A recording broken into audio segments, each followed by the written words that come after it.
हरिः ॐ हिरण्यशृङ्गं वरुणं प्रपद्ये तीर्थं मे देहि याचितः यन्मया भुक्तमसाधूनां पापेभ्यश्च प्रतिग्रहः यन्मे मनसा वाचा कर्मणा वा दुष्कृतं कृतं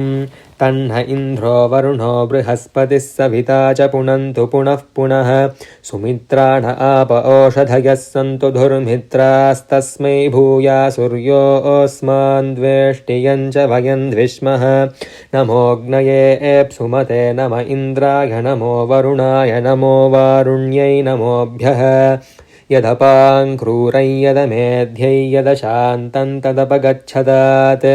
अत्याशनाददीपानाद्यच्च उग्रात् प्रतिग्रहात् तन्मे वरुणो राजा पाणिना आह्यवमर्षतु सोऽहमपापो विरजो निर्मुक्तो मुक्तकिल्बिषः नाकस्य पृष्ठमारुह्य गच्छेद्ब्रह्मसलोकताम् इमं मे गङ्गे यमुने सरस्वतिषु दुध्रिस्तोमगुं सचता परुष्णिया असिग्निया मरुद्वृधे वितस्तयार्जीकीये शृणुह्या सुषोमया ऋतं च सत्यं चाभीद्धात्तपसोऽध्यजागत ततो रात्रिरजागत ततः समुद्रो अर्णवः समुद्रादर्णवादधि संवत्सरो अजागत अहोरात्राणि विदधद्विश्वस्य मिषतो वसि सूर्या चन्द्रमसौ धाता यथा पूर्वमकल्पयत् दिवं च पृथिवीं चान्तरिक्षमतोऽसु वः यत्पृथिव्यागुं रजस्ममान्तरिक्षे विरोदसी इमागस्तधापो वरुणः पुनात्वघमर्षणः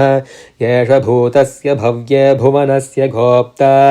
येष पुण्यकृतां लोकानेष मृत्योर्हिरण्मयं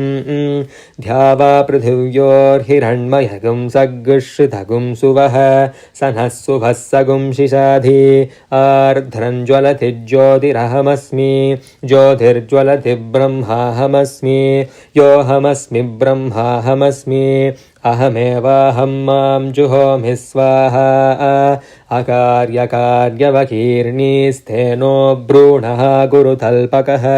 वरुणोपामघमर्षणस्तस्मात् पापात् प्रमुच्यते रजो भूमिस्त्वमागुं रोदयस्व प्रवदन्ति धीराः पुनन्तु ऋषयः पुनन्तु वसवः पुनातु वरुणः पुनात्वघमर्षणः ॐ शान्तिः शान्तिः शान्तिः हरिः ॐ।